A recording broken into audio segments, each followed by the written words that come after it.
Meeting Esau. Again, when forgiveness becomes the ultimate liberation. After the night of wrestling with God, Jacob, now called Israel, walked into the dawn. He carried a new name, yet his heart still bore an old fear. Before him lay the past he had long avoided.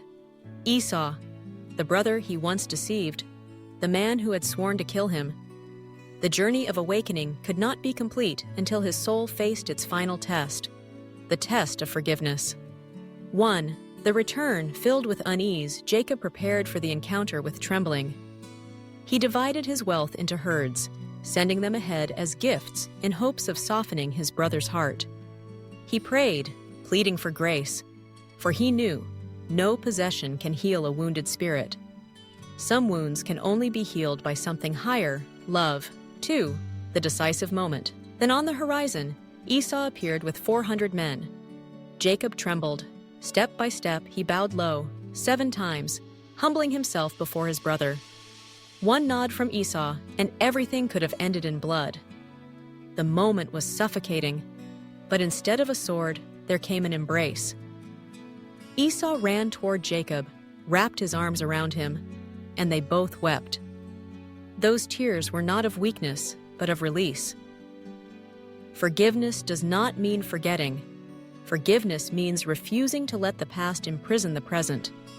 In that embrace, Esau chose love, and love prevailed. 3. Reconciliation. A new door opens. In that moment, an ancient enmity dissolved. Jacob and Esau were no longer betrayer and victim, but brothers once again. This reconciliation did more than close a dark chapter.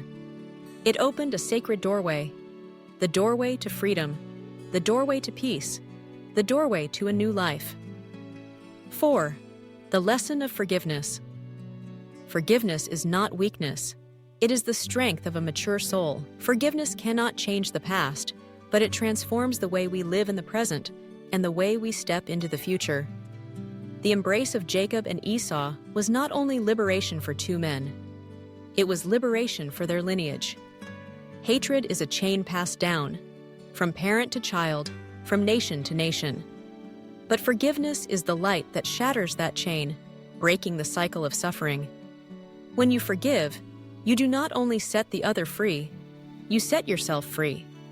And sometimes you set free the souls bound to you, parents, children, generations yet to come. Forgiveness is a sacred act. It turns enemies into brothers. It turns darkness into light. It turns chains into freedom. Forgiveness is the moment when humanity comes closest to God. A question for you. What wounds are you still carrying? Do you hold within your heart an Esau, a shadow of the past that makes you tremble? If so, know this: you are not truly free. It is not the other who imprisons you, but your own refusal to release. Forgiveness is never easy. It demands more courage than battle itself. Yet only forgiveness opens the door to true freedom. If Esau could embrace Jacob, then so can you. Try letting go of the burden you have carried for so long. Try forgiveness, not to save the other, but to save yourself. For true freedom does not come from power, wealth, or status. True freedom comes when your heart is no longer ruled by the past, but filled only with love and light. And from here, the journey leads us to part 5, when Jacob, now Israel, becomes a patriarch, the symbol of a soul that has overcome hatred, awakened, and left behind a sacred legacy for all generations.